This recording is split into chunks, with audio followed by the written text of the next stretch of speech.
Il y a quelques semaines, dans cette même enceinte, j'expliquais que vous aviez menti aux Bordelais en 2020, que vous continuiez à leur mentir en cours d'exercice. Et aujourd'hui, quelques semaines après, je vous expliquais qu'on s'inquiétait beaucoup et qu'on allait vers la catastrophe. Aujourd'hui, c'est la synthèse des deux. Vous nous avez fait la démonstration, de par vos interventions liminaires, et après par votre première adjointe, que d'une part, vous continuez à travestir la réalité, premier point, vous mentez, et deuxième point, vous nous amenez à la ruine, tout simplement. Et à ce rythme, dans 10 ans, la ville sera dans une situation catastrophique, défaillante, et que nous n'aurons plus aucune marge de manœuvre pour redresser les choses. Les différents intervenants qui m'ont précédé vous ont exposé un certain nombre de chiffres qui, au-delà de la réalité qu'ils imposent, nous montrent bien que, contrairement aux ratios, vous en avez toujours 2 ratios que vous citez, il y a tous les autres que vous oubliez de citer, la dette explose, plus 160 millions d'euros prévus, et c'est que le début, le taux d'épargne s'effondre, la capacité de désendettement devient folle, on va franchir le cap des 10 ans, bref, on va vers la ruine. Il y a un vieux dicton qui dit, un peu populaire, que quand on s'ausculte, on s'inquiète, et quand on se compare, on se rassure.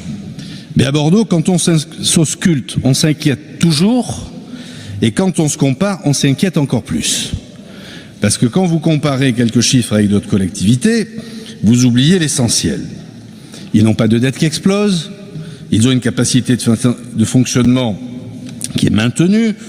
Je ne vais pas comparer ici avec d'autres communes pour ne pas offenser notre conseil. Mais dans d'autres villes, on maintient les dépenses de fonctionnement. Hier, il y avait la présentation du budget à la région. Ce sont vos amis à la région, Alain Rousset. C'est pas du tout les mêmes tendances, c'est pas les mêmes trajectoires.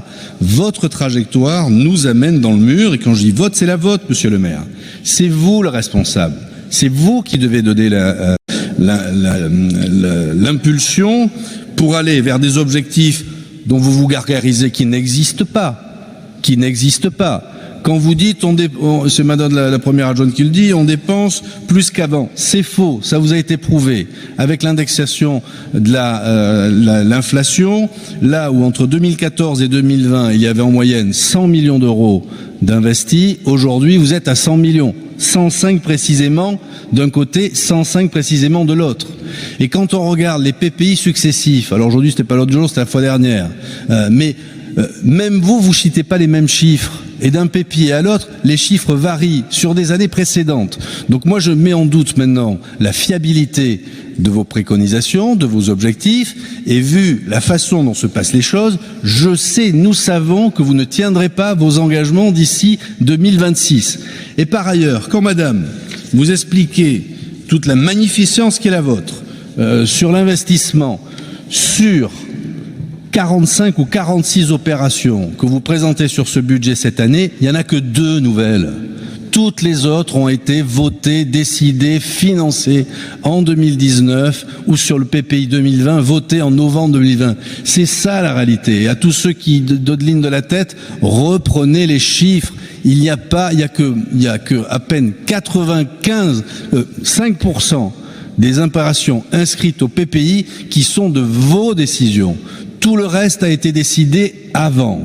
Donc venez pas raccoster l'histoire aux uns et aux autres. Ce que l'on déplore, au-delà de cette comparaison, c'est qu'on n'y voit aucune stratégie, aucune vision. Ça a été dit par les intervenants précédents. On voit le mur arriver, mais on ne fait rien pour le contrecarrer.